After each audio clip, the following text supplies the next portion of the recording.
सर्वोन्नतां समर्पितुं सर्वस्वमन् सृष्टिपिता మా వెండి బంగారములు నీవే మాకున్న వరములు నీవే మా వెండి బంగారములు నీవే మాకున్న వరములు నీవే మా దేహముల్ మా గేహముల్ మా జీవితము నీవే సృష్టి పిత సర్వోన్నత సమర్పింతున్ సర్వస్వమన్ సృష్టి పిత వెలలేని గాలి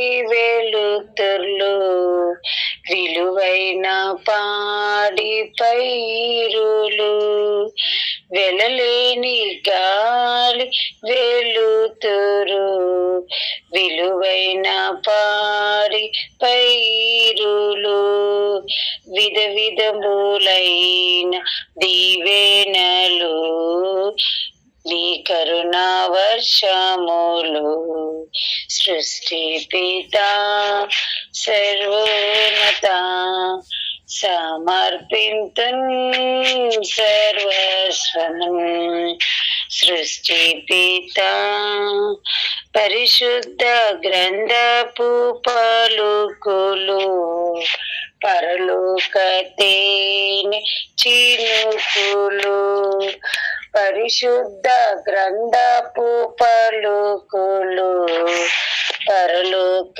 తేనె చినుకులు ప్రభు యేసుని మాటలు మా వెలుగు బాటలు సృష్టి పిత సర్వోన్నత సమర్పింతున్ సర్వస్వమన్ సృష్టి పిత మాదంత నీదే మహాదేవా మారాజువయ్య యెహోవా మాదంత నీదే మహాదేవా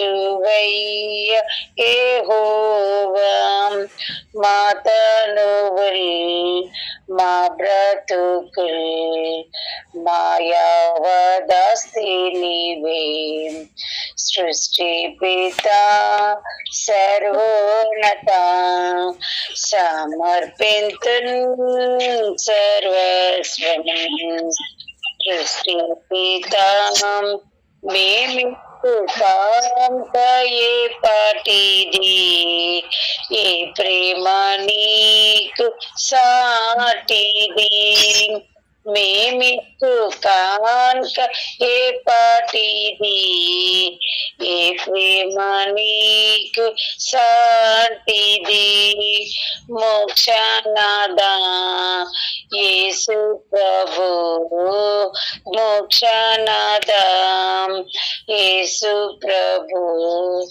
అంగీకరించు విభో సృష్టి పిత సర్వోన్నత సమర్పింతున్ సర్వస్వమన్ సృష్టి పిత తండ్రి కుమార శుద్ధాత్ముడా త్రియేక దేవ స్తోత్రముల్ తండ్రి కుమార శుద్ధాత్ముడా త్రియేక దేవ స్తోత్రముల్ దాత వివే నేత వివే దాత వివే నేత వివే దేవాది దేవుడవే సృష్టి పిత సర్వోన్నత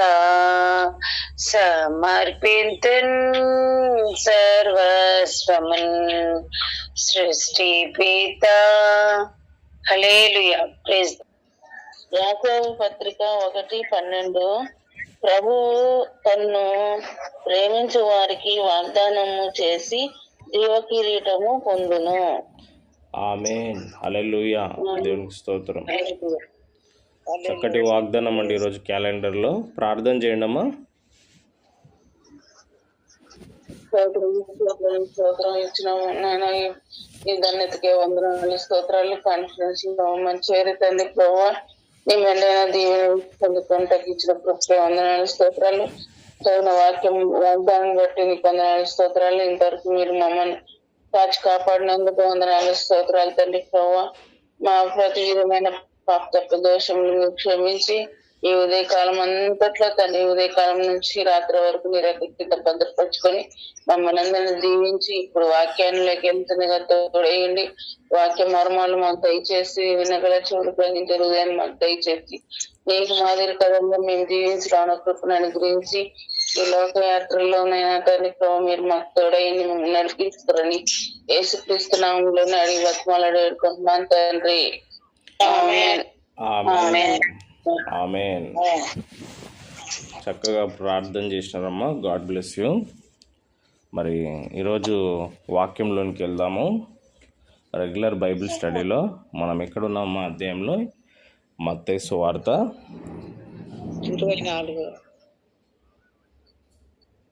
24వ అధ్యాయము రాత్రి 19వ వచనం నుంచి చదవడం. ఎంతవరకు చదవాలి? 5 వచనాల 3 వచనాల? మత్తయి సువార్త 32వ వచనం నుంచి నైట్ చదువుకున్నామా. నోవహు దినములో జలప్రలయం వరకు చదువుకున్నాము. ఓకేనా? రైట్. 38వ వచనం నుంచి ఈ 37వ వచనం నుంచి మళ్ళీ ఒకసారి చదువుకుంటూ కిందికి వెళ్దాం. Okay, right. మత్తయి సువార్త 24వ అధ్యాయము 37వ వచనం నుంచి చదువుకుందాం.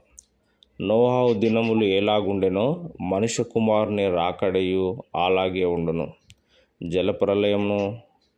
జలప్రలయమునకు ముందటి దినముల్లో నోవహు ఓడలోనికి వెళ్ళిన దినము వరకు వారు తినుచు త్రాగుచు పెండ్లిళ్ళు చేసుకొనుచు పెండ్లిళ్ళకి ఇచ్చుచు నుండి జలప్రలయము వచ్చి అందరినీ కొట్టుకొని పో వరకు ఎరగకపోయి అలాగునే మనుష్య కుమారుని రాకడా ఉండును. ఆ కాలమున 2 పొలములో ఉందురు, ఒకడు తీసుకొని పోబడును, ఒకడు పెట్టబడును. 2 స్త్రీలు తిరిగలి విసురుచుందురు, ఒకతే తీసుకొని పోబడును, ఒకతే విడిచిపెట్టబడును. కావున ఏ దినమున మీ ప్రభు వచ్చునో మీకు తెలియదు గనుక మెలకువగా నుండుడి. ఏ జామున దొంగ వచ్చునో ఇంటి యజమానునికి తెలిసి ఉండినలా అతడు మెలకువగా ఉండి తన ఇంటికి కన్నము వేయనీయడని మీరు ఎరుగుదురు. మీరు అనుకుని గడియలో మనుష్య కుమారుడు వచ్చును గనుకనే మీరును సిద్ధంగా ఉండుడి.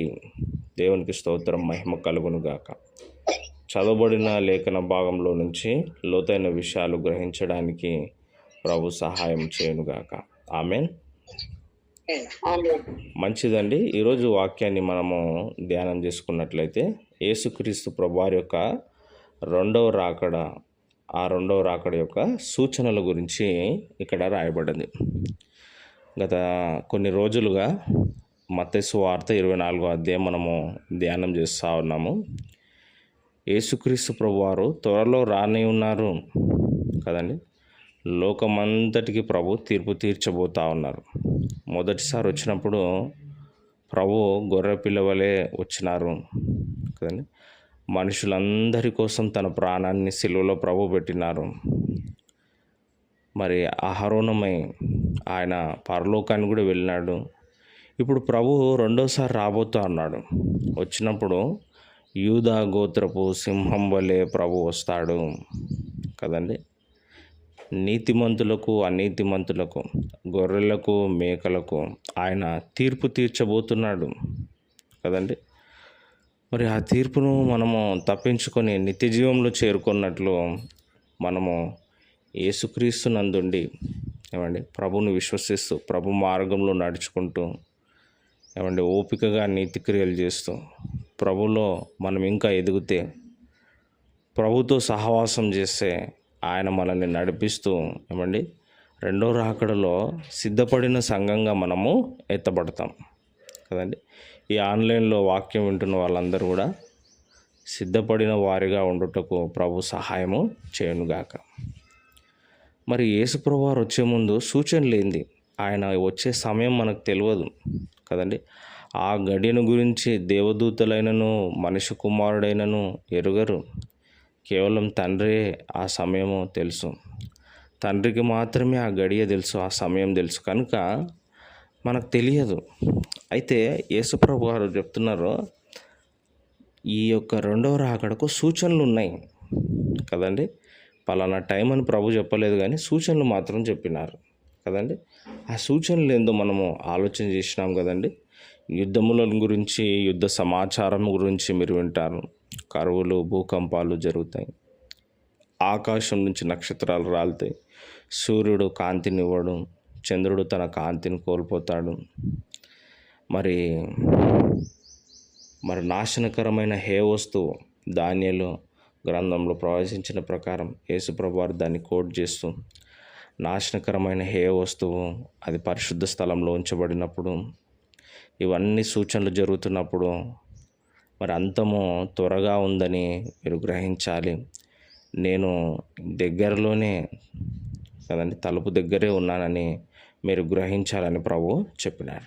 దేవునికి స్తోత్రం, మహిమ కలుగును గాక. అయితే ఆ అంత్యకాలంలో మనుషులు ఎలా ఉంటారో అని కూడా ప్రభు చెప్పినాడు కదండి. ఈ అంత్యకాలం ఇప్పుడు మనం ఉన్నది లాస్ట్ డేస్ కదండి. దానియేలు ప్రవచన గ్రంథంలో రాయబడిన ఆ ప్రతిమను గురించిన దర్శనం ప్రకారము మనము ఇనుము మట్టి కలిసి ఉన్న రాజ్యంలో జీవిస్తున్నాం కదండి. చేతి సహాయం లేని ఆ రాయి ఆ ప్రతిమను తుత్తనీయులుగా చేసినట్లే దేవుని సంఘము ఏమండి ఈ రాజ్యాలన్నింటినీ అధిగమించాలనేది దేవుని యొక్క చిత్తం. ఓకేనండి. మనము అంత్యకాలంలో జీవిస్తూ ఉన్నాం. దేవునికి స్తోత్రం. అయితే ఈ అంత్యకాలంలో జనాలు ఎలా ఉంటారో ప్రభు చెప్తా ఉన్నారు. నోవహు దినములు ఎలాగుండెనో మనిషి కుమారుని రాకడయు అలాగే ఉండును. జలప్రలయం రాకముందు జనాలు తినుచు తాగుచు పెండ్లిళ్ళు చేసుకుంటూ పెండ్లిళ్ళు ఇస్తూ ఏమండి సుఖపడుతూ విచ్చలవిడిగా వాళ్ళు జీవిస్తూ ఉన్నారు. నోవహు 120 సంవత్సరాలు వారికి బోధించినాడు. ఒక దిక్కు ఓడను నిర్మిస్తున్నాడు, ఇంకో దిక్కు ప్రజలకు కూడా చెప్తా ఉన్నారు, మీరు మారు మనసు పొందండి, రక్షణ పొందండి, పాపాలు ఒప్పుకోండి, రక్షణ ఓడలోనికి ప్రవేశించండి అని చెప్తే వాళ్ళు వినలేదు కదండి. అప్పుడు వినలే, నేటి దినాల్లో కూడా జనులు వినడానికి ఇష్టపడట్లేదు కదండి. ఈ లోకమే శాశ్వతం, ఒకటే జీవితం, ఇప్పుడే సుఖపడాలి అన్నట్లుగా వాళ్ళు ఆలోచిస్తూ ఉన్నారు. ఈ లోకం తర్వాత ఇంకొక లోకం ఉన్నది. మనుషుడు తాను చేసుకున్న క్రియలను బట్టి తీర్పు జరుగుతుంది. నీతిమంతుడైతే నిత్య జీవంలోనికి కదండి, పాపాత్ముడు నరకంలోనికి వెళ్తారు. కాబట్టి నోవహు సిద్ధపరిచిన ఆ ఓడలోనికి ఎవరు ప్రవేశించలేదు. కేవలం నోవహు, అతని 3 కుమారులు, 3 కోడళ్ళు కదండి, అతని భార్య, వీళ్ళే వెళ్ళినారు. మరియు కొన్ని జంతువులు, పక్షులు దేవుడు తీసుకొని అవన్నీ కూడా ప్రవేశించినాయి. తర్వాత ప్రచండమైన వర్షం 40 దినాలు కురిసింది. అప్పుడు ఓడ పైకి తేలింది. జనాలందరూ కూడా ఆ వర్షంలో మునిగిపోయి చనిపోయినారు. హల్లెలూయా, దేవునికి స్తోత్రం, మహిమ కలుగును గాక కదండి. మరి సమయం ఇచ్చినప్పుడే వాళ్ళు మారు మనసు పొందలేదు. సమయం అయిపోయింది, జలప్రలయంలో అందరూ కూడా చనిపోయినారు. రెండవ రాకడలో కూడా ఇదే జరుగుతుంది. సిద్ధపడిన సంఘము, రక్షణ ఓడలో సంఘంలో ఎవరైతే సహవాసంలో ప్రార్థనలో ఉంటారో వాళ్ళే ఎత్తబడతారు. ఈ మాటలు వింటున్న నీవు ప్రార్థనలో ఉంటున్నావా, సంఘంలో ఉంటున్నావా, సహవాసంలో ఉంటున్నావా? అయితే నీవు ఎత్తబడతావు, ఎత్తబడే గుంపులో నీవు ఉంటావు. దేవునికి స్తోత్రం, మహిమ కలుగును గాక. ఆ కాలంలో మరి యేసుక్రీస్తు ప్రభువారు ఆకాశ మేఘారుడై దూతలతో, మహాదూతలతో, మహాప్రభావంతో ఆయన దిగి వస్తాడు కదండి. అంత్య దినాలు అవి. లోకానికి అంతటికి ప్రభు తీర్పు తీరుస్తాడు. మరి ఆ కాలంలో ఇద్దరు పొలంలో ఉంటారు, ఒకరే ఎత్తబడతారు, ఒకరిద్దరు విడవబడతారు. ఇద్దరు స్త్రీలు తిరగలి విసురుతుంటారు, ఒకరే ఎత్తబడతారు, ఇంకొకరు విడవబడతారు. అరే మా అక్క వెళ్ళిపోయింది, నేను వెళ్ళిపోలేదు ప్రభు దగ్గరికి అంటే, మీ అక్క ప్రభునందు విశ్వాసం ఉంచింది, ప్రభులో ఉన్నది కాబట్టి ఎత్తబడింది. అరే పొలంలో మా అన్న ఉన్నాడు, నేనున్నా, మా తమ్ముడు ఎక్కడ పోయిండు? మీ తమ్ముడు ప్రభునందు విశ్వాసం ఉంచినాడు, ఎత్తబడినాడు. నువ్వు ఈ లోకంలో భోగములలో ఉన్నావు కదండి, ఎన్ని చెప్పినా వినలేదు కదండి. నీ ఇష్టానుసారంగా తినుచు తాగుచు సుఖపడుతున్నావు, ప్రభువులకు ఎప్పుడు కూడా లేవు, మందిరంలో కూడా లేవు, ప్రార్థనలో లేవు, కాబట్టి నీవు విడవబడ్డావు. కావున ఏ దినమునో మీ ప్రభు వచ్చునో మీకు తెలియదు కనుక మెలకువగా ఉండి ప్రార్థన చేయండి. హల్లెలూయా. మనకు ఏ సమయమో తెలియదు. ఈరోజు రాత్రి వస్తారా, రేపు ఉదయమే ప్రభు వస్తాడా కదండి. మరి ప్రభు చెప్పిన సూచనలన్నీ ఆల్మోస్ట్ అన్నీ నెరవేరినాయి కదండి. కాబట్టి ఏ జామున దొంగ వచ్చునో ఇంటి యజమానునికి తెలిసి ఉంటే అతడు మెలకువగా ఉంటాడు కదా, ఇంటికి కన్నం వేయనీయడు కదా. మనకు ఏ సమయంలో మనుష్య కుమారుడు వస్తాడో తెలియదు. యేసుప్రభు వారు మరి మనం అనుకోని సమయంలో మనుష్య కుమారుడు వస్తాడు అని ఇక్కడ ప్రభు చెప్తా ఉన్నాడు. కాబట్టి సిద్ధపడి ఉండాలి కదండి. దొంగ వచ్చినట్లు నేను వస్తానని ప్రభు చెప్తా ఉన్నాడు. సిద్ధపడిన సంఘానికైతే పెళ్లి కుమారునిలాగా ఆయన వస్తాడు. కాబట్టి మనుషులందరూ కూడా సిద్ధపడి ఉండాలి. మనుష్య కుమారుడు అనగా యేసుక్రీస్తు ప్రభువారు త్వరగా రానే ఉన్నాడు కదండి. మరి సిద్ధపడిన వాళ్ళే, ప్రార్థనలో ఉన్న వాళ్ళే, మందిరంలో ఉన్న వాళ్ళే, సహవాసంలో ఉన్న వాళ్ళే ఎత్తబడతారు. విడువబడుట బహుఘోరము కదండి, విడువబడుట బహుఘోరము. ఆ దినము సమీపిస్తుండగా మనం బహు జాగ్రత్తగా ఉండాలి. అంత్య దినాల్లో మోసపరిచే ఆత్మలు కూడా వస్తారు, అబద్ధ ప్రవక్తలు వస్తారు, అబద్ధ క్రీస్తులు వస్తారు, నేనే దేవుణ్ణి అనేవాళ్ళు వస్తారు కదండి. యాంటీ క్రైస్ట్, క్రీస్తు విరోధి వస్తాడు కదండి. రెండవ రాకడకు ముందు క్రీస్తు విరోధి వచ్చి మరి నేనే నిజమైన క్రీస్తునని యూదులను మోసం చేసి అక్కడ పరిశుద్ధ స్థలంలో అక్కడ ఒక మందిరాన్ని నిర్మించి ఆ మందిరంలో తన విగ్రహాన్ని పెడతాడు కదండి. ఇవన్నీ కూడా జరగబోతూ ఉన్నాయి.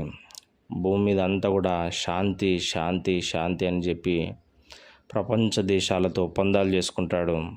కానీ ఆఖరికి ఆ ఒప్పందాలన్నీ ఉల్లంఘించి ప్రజలను కఠినంగా ఆయన పరిపాలన చేస్తాడు. కాబట్టి ఇవన్నీ కూడా జరగబోతూ ఉన్నాయి. యేసుక్రీస్తు ప్రభువారు వచ్చినప్పుడు ఆ అంత్యక్రీస్తును ఆయన నాశనం చేస్తాడు కదండి. ప్రతి ఒక్కరికి శిక్ష విధిస్తాడు. లోకంలో ఉన్న పాపులందరికీ కూడా నిత్య నరకం సిద్ధంగా ఉంది. ప్రభునందు విశ్వాసం ఉంచి ఆయన మార్గంలో నడుచుకొని నీతి క్రియలు ఓర్పుతో సహనంతో చేసే బిడ్డలకు పరలోకం నిత్య జీవం కూడా ఉంది. అక్కడికి వెళ్ళినట్లు మనం ఈ లోకంలో సిద్ధపాటు కలిగి ఉండాలి. అట్టి కృప ప్రభువు మనకు అనుగ్రహించును గాక. ఇంకా ఎవరైతే మారుమనసు పొంది రక్షణ పొందలేదో వారందరూ కూడా నేటి దినంలో మారుమనసు పొంది రక్షణ పొంది ప్రభు మార్గంలో నడుచుకున్నట్లు ప్రభువు సహాయం చేయను గాక. ఆమెన్. God bless you. చిన్న ప్రార్థన చేసి ముగిస్తాను. పరిశుద్ధుడైన దేవా, ప్రేమగల తండ్రి, ఈరోజు ఉదయకాలమే వాట్సాప్ కాల్లో మరి లైవ్లో జాయిన్ అయిన బిడ్డలందరినీ మీరు దీవించండి, బలపరచండి. చక్కటి వర్తమానం ద్వారా వాళ్ళు బలపడినానని నమ్ముచున్నాను. మరి ఇంకా ఎవరైతే ఈ ఆన్లైన్లో ప్రార్థనలో ఉండి వాక్యాన్ని వింటూ ఉన్నారో, ప్రార్థనలు ఏకీభవిస్తున్నారో వారందరినీ దర్శించండి, బలపరచండి, దీవించండి. నీ యొక్క రెండవ రాకడకు మేమంతా కూడా సిద్ధపడిన వ్యక్తులుగా ప్రార్థనలో పట్టుదల కలిగి ఉంటూ ఆ రెండో రాకడలో ఎత్తబడే గుంపులో ఉండునట్లు మా అందరికీ సహాయం చేయమని మా ప్రభును రక్షకుడైన యేసుక్రీస్తు నామములో ప్రార్థించి స్తుతించి అడిగి వేడుకొంచున్నాం తండ్రి. ఆమేన్. ఆమేన్. ఆమేన్ అని చెప్పండి అమ్మా. Amen. Amen. Praise Lord. Hallelujah, praise the Lord. అందరికీ గాడ్ బ్లెస్ యూ. అందరికీ గుడ్ మార్నింగ్ మా ప్రైజ్ లార్డ్. రైట్. ప్రతిరోజు ఉదయం 6 గంటలకు ఈ వాట్సాప్ కాల్ ఉంటుందమ్మా. మళ్ళీ రాత్రి 9 గంటలకు కూడా ఉంటుంది. ఒక హాఫ్ అన్ అవరే ఉంటుంది. మీకు తెలిసిన వాళ్ళు ఎవరైనా ఉంటే కూడా ఈ కాన్ఫరెన్స్లో జాయిన్ అవ్వడానికి ప్రోత్సహించండి. కొత్త వాళ్ళు కూడా ఈ యొక్క కాన్ఫరెన్స్లో జాయిన్ అవ్వచ్చు. God bless you.